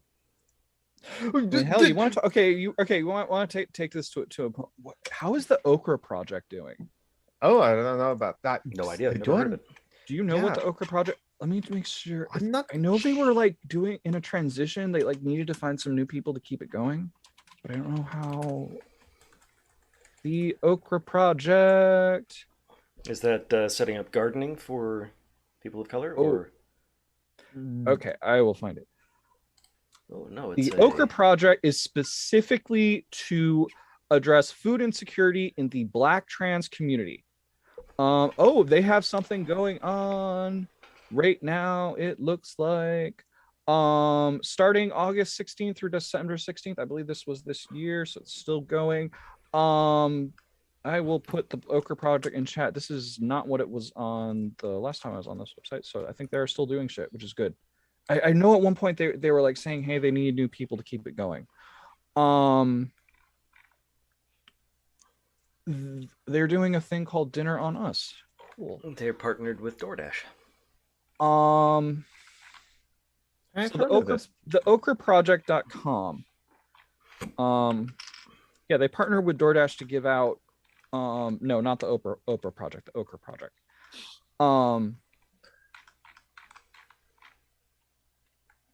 David is silly.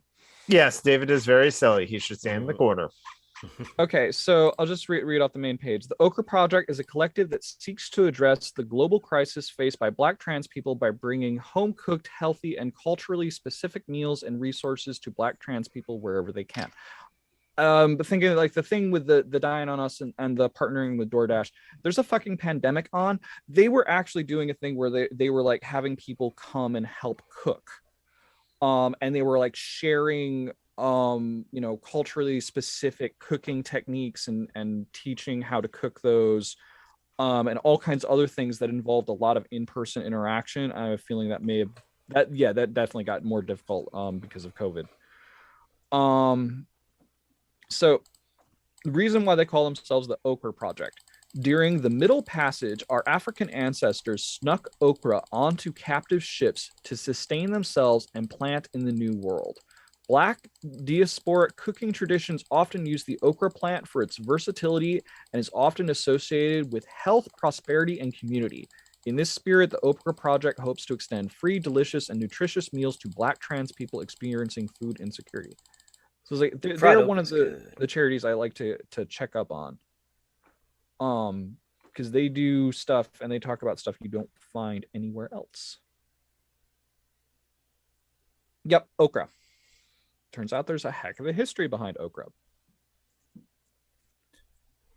I think I had the conversation with my lead, who's Latinx and a person of color. However, it's just like his parents are of like that heritage, and he's born and lived in Seattle all his life. So that's like, yeah, he's one of these like few Latinx people that don't speak a word of Spanish. Yes, they do exist, people. Come on. Mm-hmm. And but he like mentioned kind of things about the history of food, like rice in specifically like South Carolina as it were. And it was all because of the slaves. They kind of knew how to like grow rice in like certain regions as it were, and so they brought that knowledge when they were enslaved terribly to South Carolina, and like we're using that to like do the rice farming there as it were. So South Carolina rice is kind of like a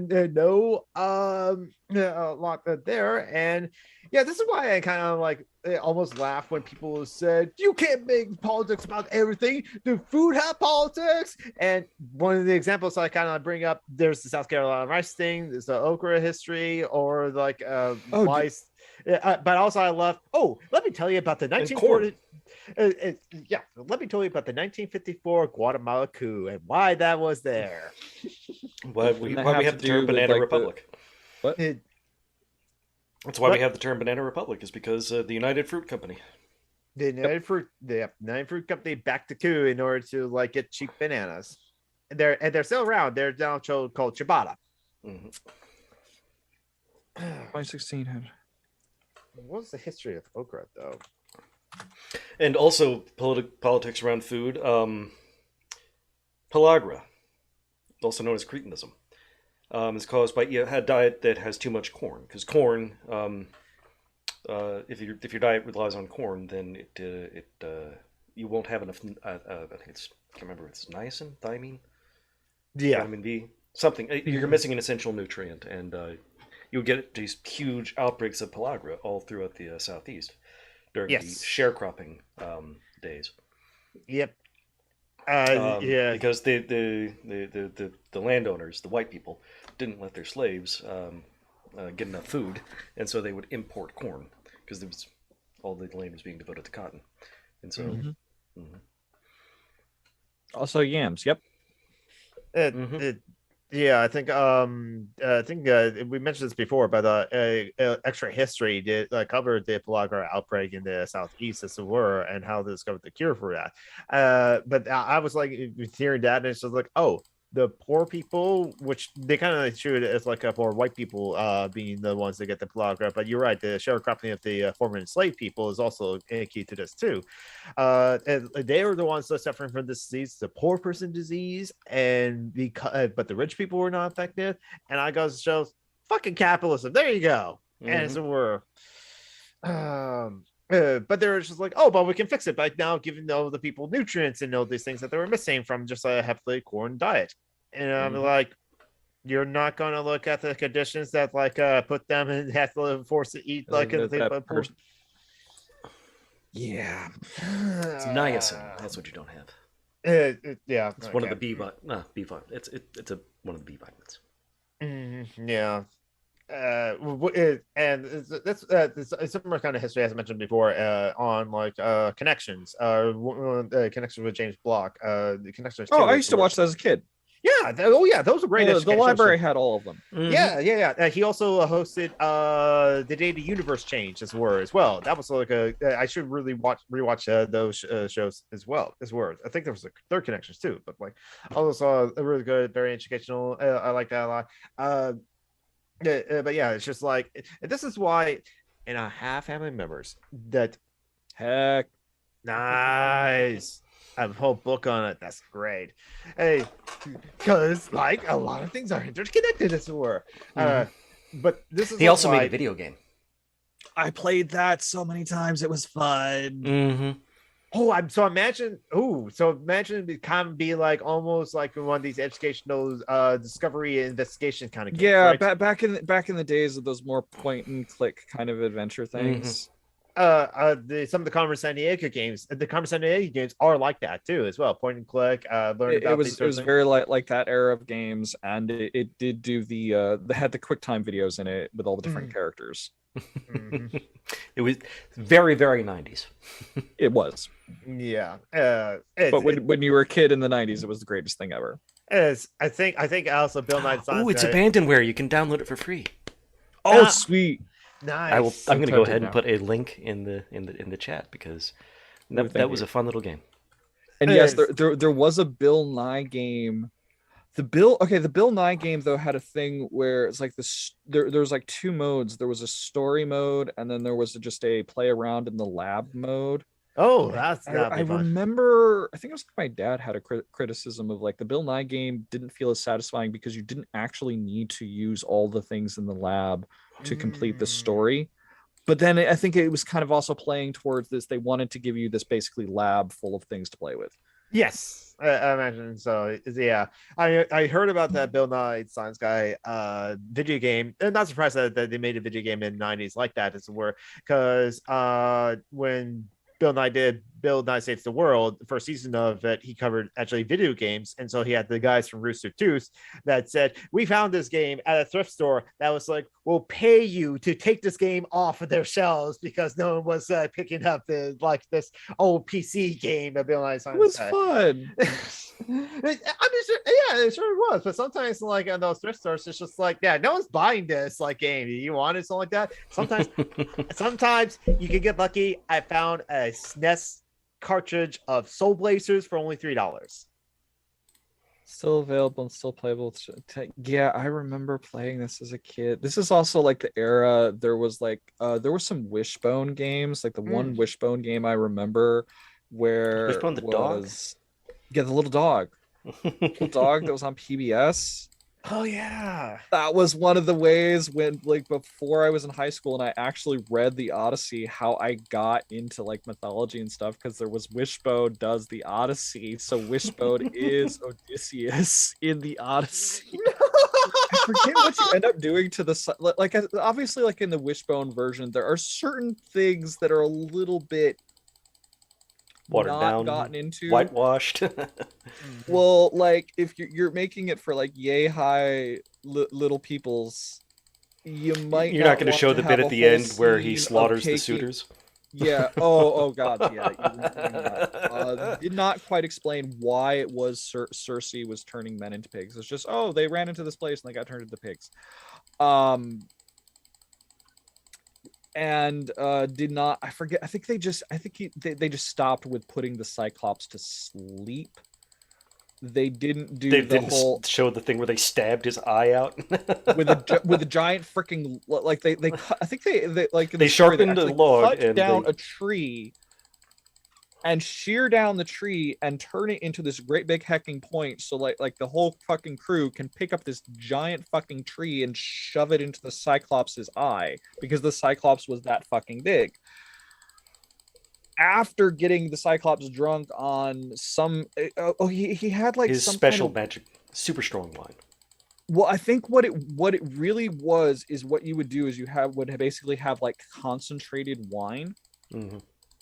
that you would then add water to it and you would serve out to your crew over the long journey. But instead of watering it down, he just gave the whole hecking thing to the Cyclops and got the Cyclops very drunk. That it was like that kind of a drink, that it was like Only alcoholics drank straight wine. right. It was meant to be. It was a drink that was meant to be served with water, because you wouldn't want to actually drink it straight. But it was very good for, taking on long journeys. Oh yes, dinosaurs. Oh, there were so many good games. Logical Journey of the Zumbinis.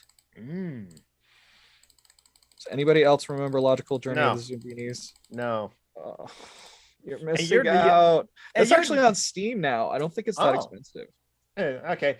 Don't mind me. I just found Typing of the Dead on the Abandonware. Story. Yeah. Typing of the Dead's on the Abandonware. Nice. Typing of the Dead. I love Typing of the Dead. Yeah, there was actually an arcade of Typing of the Dead at SakuraCon last time I was there. Okay, so like yeah, I remember when you could go to the library and they had all the good games on the computers. Yeah, they did. And now it's like that it's like the edutainment. Like, what happened to that? It's like the only edutainment stuff I see is like really little kid stuff now. Yeah, I don't know why. And it's really crappy in comparison to the stuff I grew up with. Yeah, I don't know what happened. I mean, I grew up with games like Dino Park Tycoon, where you had to run a theme park with dinosaurs. There was one of the Jurassic Park games actually did that, like with the licenses were, which is fair. Actually, that makes sense. Actually, probably more fitting with the license of Jurassic Park. Yes, but does the Jurassic Park one have the Vegasaurus? I don't know if it did. I know it existed, and on the Xbox, PlayStation 2 era, as I'm sure it didn't have the Vegasaurus. No, it probably didn't. What was some of the called 3D Dinosaur Adventures? Wait a minute, did I have one of those games? Those freeware games. There was a lot of those entertainment games that we had in the mid 90s, as it were, like when I was in middle school. Now we're going down the rabbit hole of like old 3D games or old computer games. There, I just got to share it with you. The Vegasaurus. It It was not a real dinosaur. It was like this special thing you could get if you got your major way through most of the game with the actual dinosaur. There was like this super secret one you could unlock called the Vegasaurus. Nice. And there's the picture, and it's got the information. It's like the Vegasaurus. It was from the era of red velvet. Its diet was room service. Its length was 5 feet 6 inches, person size. Yep. Weighed 165 pounds. Climate, air conditioned. The diet and the climate, in particular, info on the info pages with the dinosaurs was important because it's like where you wanted to put them. Oh my god, John P. I do remember the 3D Dinosaur Adventure. I have played this actually. Oh my god. Yeah, it was like one of those entertainment. You had to like go around and find which is the correct dinosaur. So you have to find this dinosaur in these various different places. That's where, so it's Pokemon, but with dinosaurs. Yeah, kind of, yeah. And you don't have, but you can't catch them all. You had to like find the one specific one, as it were. And when you, if you get the wrong dinosaur, they'll tell you, "No, I'm not this dinosaur. I'm this dinosaur."